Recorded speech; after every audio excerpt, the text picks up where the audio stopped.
ఇవాళ నిన్న విశాఖపట్నంలో కేవలం ఆంధ్రప్రదేశ్ రాష్ట్రమే కాదు భారతదేశం కూడా ఒక్కసారి తుళ్ళిపడేటువంటి సంఘటన జరిగింది. ఊహకందని విధంగా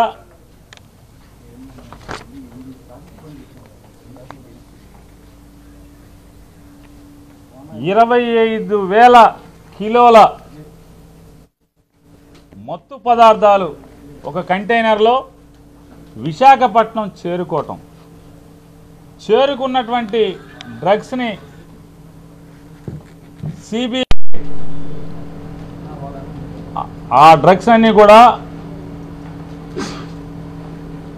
పోర్టు దాటి ప్రపంచం మీద పడకుండా పట్టుకోవటం అనేది ఈరోజు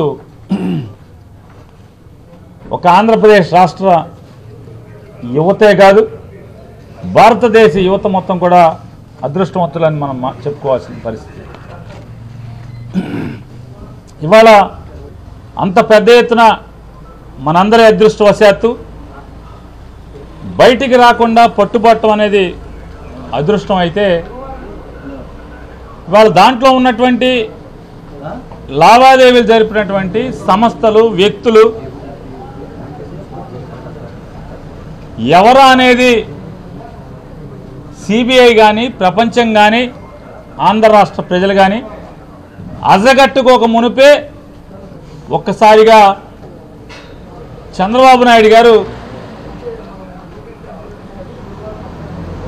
వైఎస్ఆర్ కాంగ్రెస్ పార్టీ మీద జగన్మోహన్ రెడ్డి గారి మీద ఆంధ్రప్రదేశ్ రాష్ట్ర ప్రభుత్వం మీద విషం చిమ్మేటువంటి కార్యక్రమం మొదలుపెట్టేశాడు.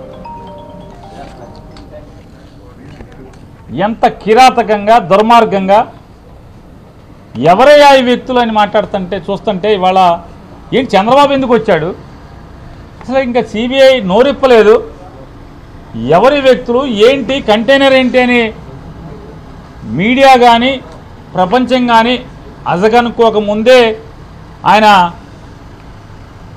బయటకు వచ్చి మాట్లాడేస్తాడు, విషం చిమ్ముతాడు. ఎవరయ్యా ఈ వ్యక్తులు అంటే విదేశాల నుంచి డ్రగ్స్ అందుకున్న వాళ్ళు ఎవరయ్యా అంటే అడ్రస్లు నేను చూస్తే అంతా మనోళ్లే, అంతా బీరకాయ పీసే, అంతా సుట్టరకాలే,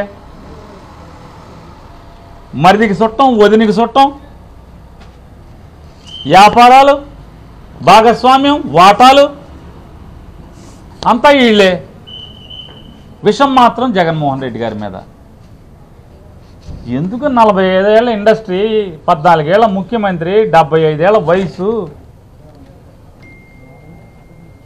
పొలాల్లో రావి చెట్టుకి తాడి చెట్టుకి కూడా వయసు వచ్చింది, కానీ ఎంతో కొంత జనానికి పనికి వచ్చే పనులు చేస్తూ ఉంటాయి. కానీ ఈయన అనుభవం, ఈయన వయసు ఎవరికి ఉపయోగం? ఈ డ్రగ్స్కి ఎవరి మన చుట్టాలు తెచ్చుకోవటం ఏంటి, మన బీరకాయ పీస్ తెచ్చుకోవటం ఏంటి, మన వదిన గారి చుట్టాలు ఉండటం ఏంటి, వదిన గారి ఇంట్లో పిల్లలు ఉండటం ఏంటి? ఇక అదృష్టం ఏంటంటే ఒక్కడి పేరు చివరి రెడ్ లేదు, బతికిపోయాం. ఎవడన్నా దురదృష్టవశాత్తు ఒక రెడ్డో లేదా ఎవడన్నా కాపోడో ఏంటి పేరుందని జగన్మోహన్ రెడ్డి అవుట్ మొత్తం ఈనాడు జ్యోతి.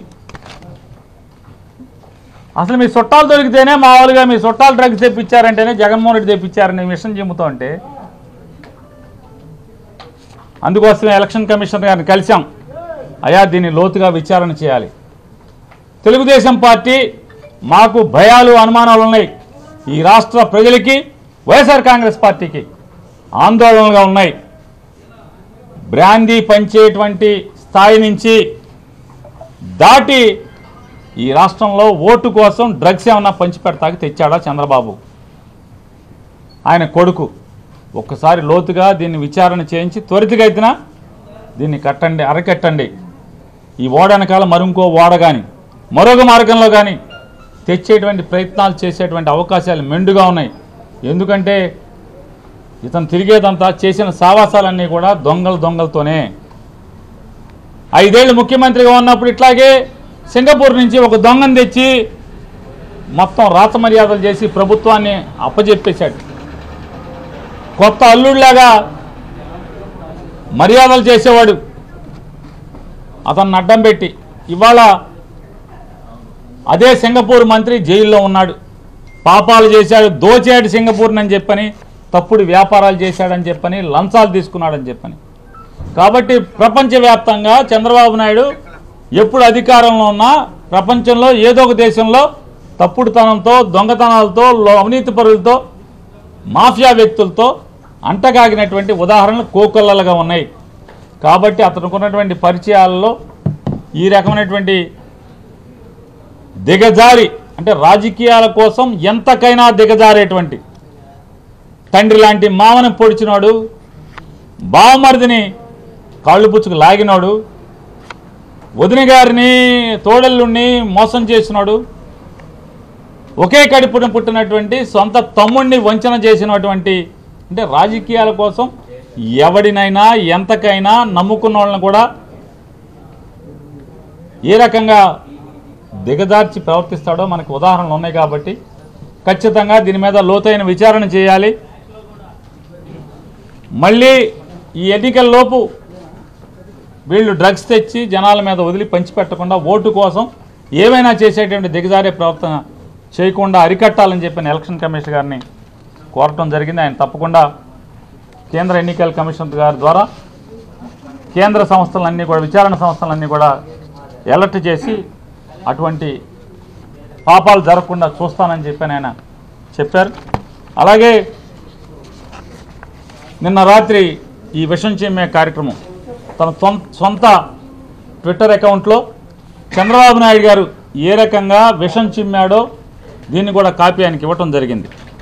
ఆయన చదివి, ఇది చంద్రబాబు నాయుడు గారి సొంత అకౌంటా అని అడిగారు. అవునండి, ఇది ప్రెస్ స్టేట్మెంట్ కాదు, ఆయన ట్విట్టర్ అకౌంటే అని చెప్పాం. కావాలంటే మీరు వెరిఫై చేసుకోండి. చంద్రబాబు నాయుడు సొంత ట్విట్టర్ అకౌంట్లోంచి, పర్సనల్ అకౌంట్లోంచి ఇది ట్వీట్ చేశాడు.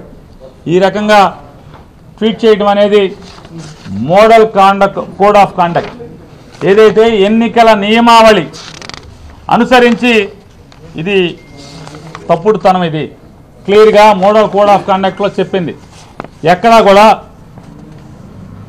నిందలేయటం కానీ, ఆధారాలు లేకుండా రాజకీయ ప్రత్యర్థుల మీద, రాజకీయ వ్యతిరేకుల మీద తప్పుడు ప్రకటనలు కానీ, నిందారోపణలు కానీ చేస్తే చేయకూడదు. చేస్తే మోడల్ కోడ్ ఆఫ్ కండక్ట్ కింద వస్తారు అని చెప్పని మోడల్ కోడ్ ఆఫ్ కండక్ట్లో కూడా ఉంది. కాబట్టి దీన్ని వెంటనే విచారణ చేసి, ఇటువంటి మోడల్ కోడ్ ఆఫ్ కండక్ట్ ఉండగా ఇటువంటి తప్పుడు ప్రకటనలు చేసినటువంటి చంద్రబాబు నాయుడు గారి మీద క్రిమినల్ చర్యలు తీసుకోవాల్సిందిగా అని చెప్పని వారిని రిక్వెస్ట్ చేశాం.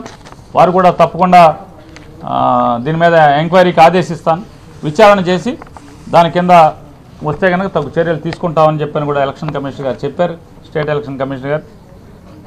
అలాగే నిన్న కూడా వైఎస్ఆర్ కాంగ్రెస్ పార్టీ తరఫున చంద్రబాబు నాయుడు గారు సతీమణి గారు పురంధేశ్వరి గారు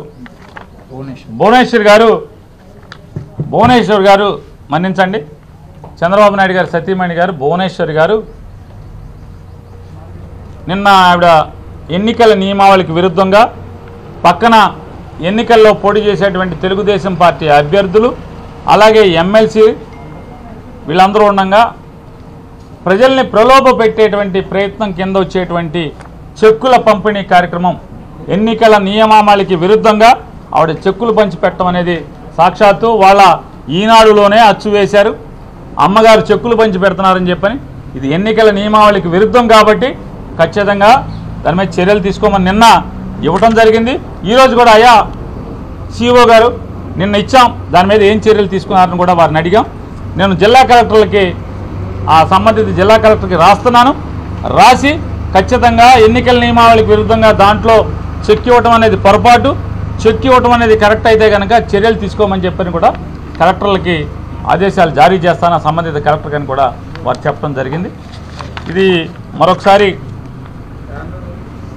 అలాగే ఈనాడు పేపర్లో ఇవాళ దుర్మార్గంగా, కిరాతకంగా వైజాగ్ డ్రగ్స్ గురించి ఒక బ్యానర్ ఐటమ్ పెద్ద హెడ్లైన్స్తో రాయటం జరిగింది. దానిలో అంతా కూడా నల్ల ఇంకుతో రాసే నల్ల సిరాతో రాసే వార్త కంటే కూడా విషాన్ని ఉపయోగించి జగన్మోహన్ రెడ్డి గారి మీద విపరీతమైనటువంటి ద్వేషంతో కూడిన విషం అనే సిరాతో రాసినటువంటి వార్త ఎన్నికల కోడ్ ఆఫ్ కండక్ట్ కింద, మోడల్ కోడ్ ఆఫ్ కండక్ట్ కింద వస్తుంది. బేస్లెస్ ఎలిగేషన్స్ ఈ రాష్ట్ర ప్రభుత్వానికి, వైఎస్ఆర్ కాంగ్రెస్ పార్టీకి, మా నాయకుడు జగన్మోహన్ రెడ్డికి ఆపాదించేట్టుగా కిరాతకమైన వార్తలు, ప్రజల్లో ఇమేజ్ డ్యామేజ్ చేసేట్టుగా ఈనాడు తప్పుడు వార్తలు రాస్తుంది. కాబట్టి ఈనాడు మీద కూడా చర్యలు తీసుకోమంటే దానికి కూడా చెప్పాం. అంటే ఆయన ఎలక్ట్రానిక్ మీడియా మీద గైడ్ లైన్స్ ఉన్నాయి కానీ ప్రింట్ మీడియా మీద లేదు అంటే వారికి కూడా చెప్పాం. మేము ఒక ఉత్తరం మీకు ఇస్తామండి, రిప్రజెంటేషన్ ఇస్తాం, మీరు ఢిల్లీలో ఉన్నటువంటి ప్రధాన ఎన్నికల అధికారికి కూడా రాయండి.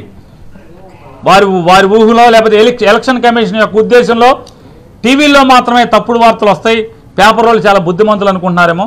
పేపర్లో టీవీలని మించి తప్పుడు వార్తలు, విషం చిమ్మే వార్తలు, ఎన్నికల్లో ఒక పార్టీని భుజానేసుకుని ఒక పార్టీ కోసం ఈ రకమైన తప్పుడు వార్తలు రాసేటువంటి అవకాశాలు ఈ ఆంధ్రప్రదేశ్ రాష్ట్రంలో మెండుగా ఉన్నాయన్న పేపర్లు ఉన్నాయి. కాబట్టి దాని మీద కూడా దిశానిర్దేశం చేసేట్టుగా వారిని కూడా ఇటువంటి తప్పుడు వార్తలు కేవలం ఎలక్ట్రానిక్ మీడియాలోనే కాకుండా ప్రింట్ మీడియాలో కూడా నిషేధాన్ని, లేకపోతే ప్రింట్ మీడియాలో కూడా రెగ్యులేషన్స్ని విధించేట్టుగా గైడ్ లైన్స్ ఇమ్మని కోరుతూ మీకు రిప్రజెంటేషన్ ఇస్తాం ఖచ్చితంగా. అంటే మీరు ఇవ్వండి, తప్పకుండా ఢిల్లీ రాస్తామని కూడా చెప్పారు. ఇవన్నీ కూడా ఈరోజు అంటే ఆంధ్రప్రదేశ్ చీఫ్ ఎలక్టరల్ ఆఫీసర్ గారి దగ్గర వైఎస్ఆర్ కాంగ్రెస్ పార్టీ పెట్టుకున్నటువంటి అభ్యర్థనలు, విన్నపాలు.